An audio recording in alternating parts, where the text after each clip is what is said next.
keenya cimsanne wal dhageenye wal gorfanne waliin mari'anne nagaa keenya eegganne sirna dhugaa sirna attootaa osoo hin taane sirna saamtotaa osoo hin taane sirna dhugaa kadantaa Oromoo Oromiyaa taakkuu takka dabarsee hin kennine kan qabeenya keenyarraa firii xaafii takka dabarsee hin kennine kan sirna abbaa irree sadarkaa federaalaatti dhiisii qabaleetti illee hin hayyamne gadi jaaruudhaan agarsiifna akkasii miti.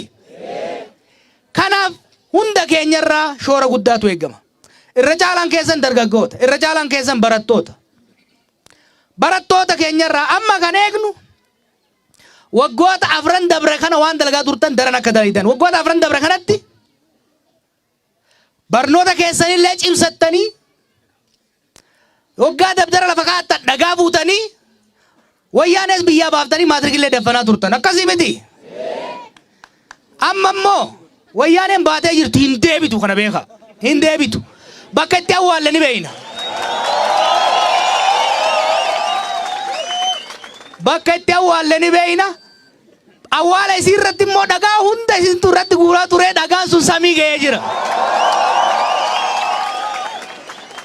Kanaaf amma wayyaaneen hin deebiteettanii shakkina barattoota keenyarraa ka'eeynu barnoota keessanitti cimtanii barnoota keessanitti cimtanii sirriitti qayyabattanii sadarkaa olaanaan manneen barnootaa akka fixxan sanboota yuunivarsiitii irratti illee hojii gurguddaa akka hojjettani. Maaliif beeytu?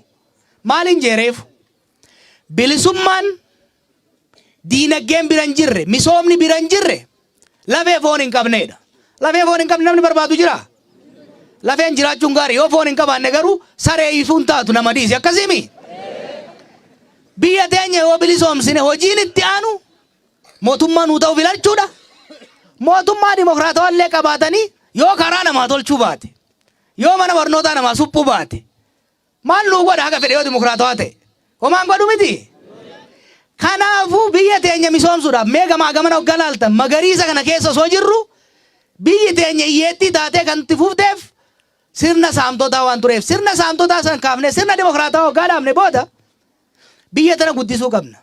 Biyya tana garuu kadhaa jaarsotaa qofaa fi lallaba mootummaatiin misoomsuu hin dandeenyu. Sammuu fi magariisni kun misooma kan ta'u sammuun keenyaa fi wanni rabbi nuu kenne yoo waliin deemuu danda'e jechuudha. Kanaaf barataan keenya kan jalaa dhufu qalbii isaa xiyyeeffatee qu'atee uf guddisee beekumsaan yoo ol kan deemu taate bu'aa guddaa qaba. Garuu isin qofarraa miti nurraayis hogganoota keessanirra hogganoota jaarmaalee siyaasaa keessa jiranii warra hayyootaatti irraa wanni eegamu immoo imaammata sirrii lafa kaa'uudhaan siyaasaa teenya wal qixxeessuudhaan isin qalbii takkaan barnoota keessan irratti akka fuulleffattan hoggaa barnoota keessan raawwattanii baatan ammoo saffisaan qeetti galuu osoo hin taane hojiitti bobbaatanii biyya akkanaa akka guddistan godhuudha qabna jechuudha. Kanarratti Finfinneettis bakka hundattis marii cimaa godha. Waggoota lamaan dabre kana dhufu kana keessatti paartiin biyya bulchaa jiru amaanaan itti kennamee jira. Amaanaan itti kenname isiniin itti kenname.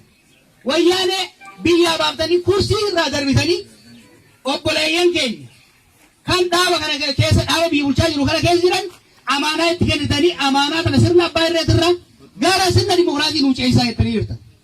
Kanaaf dirqamni keenya isaan gorfachaatis hoggaa jallatan qaqqajeelchaa hoggaa laaffatan duubaa dhiibaa dildila kana akka nuu ceesisan gochuu qabna jechuudha. Waggaa lama booda dhaaba isiniif ta'u bakka bu'aa isiniif ta'u gandarraa hanga federaalatti filattanii mootummaan dimokiraatawaan hoggaa uumamu immoo imaammata gahaa tarsiimoo gahaa lama kaayyatee diinagdee biyya tana akka guddisu biitti dura akka misoomtu gochuu irratti hojjenna jechuudha. Kanaaf lollee mandii uummata mandii waan ani dhaamu akkuma waggoottan dabre kana keessatti qabsoo Oromootiif maadhee taatanitti akkuma waggoota dabran kanatti diina hafuura kutaa turtanitti amma immoo injifannoo teessan eeggadha.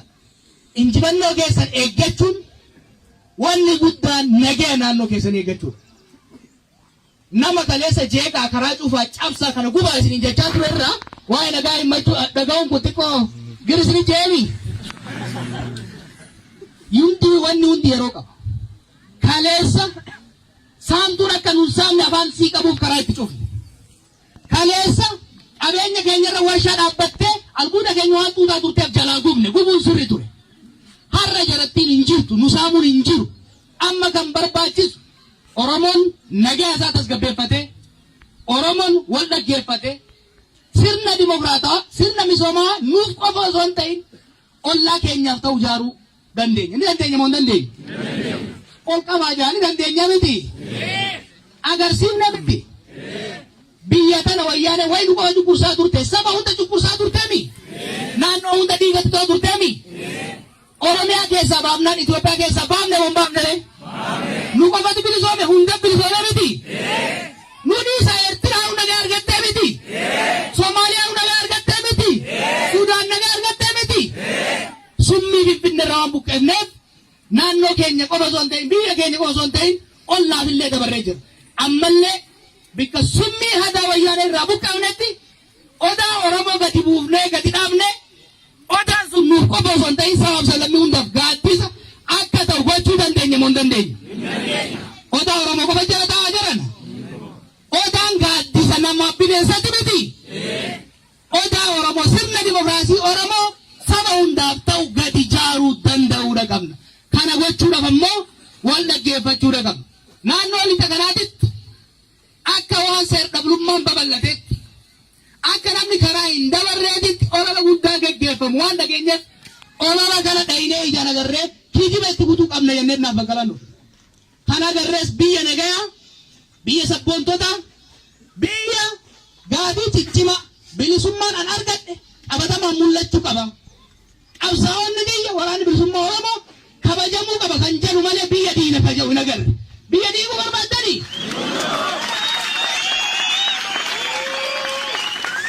Kanaaf olola gamaa gamana oofamuus gurra hin kennina.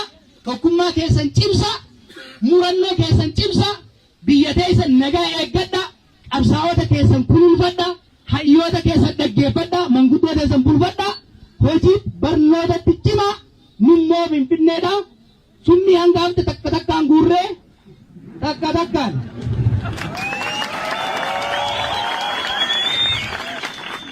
Amma kaateenaan Finfinneewatti obbo Baqqalaa Faarraa buute jaratti dibamtee jirti. Poolisoota as jiran kanarraa kaateenaa guurree as namni hidhamu hin jiru gamantiin hin jiru miti. Kaateenaa isaanirraa fuulee warraa ammoo itti dirraa jechuu wal deebine. Kanaaf egaa waan kana kaase poolisoota keessan qabadha.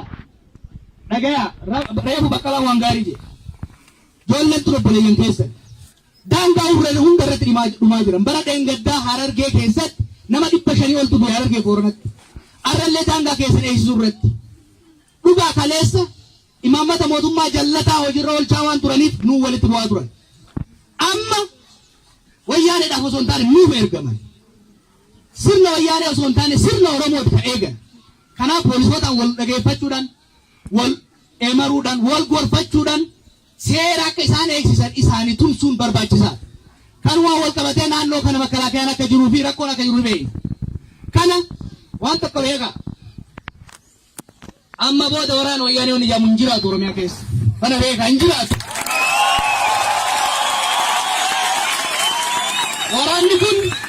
Waraanni kun jijjiiramee kaayyoo dhaabbatee ittisa biyyaa ta'ee daangaa biyyaa akka eegsisu.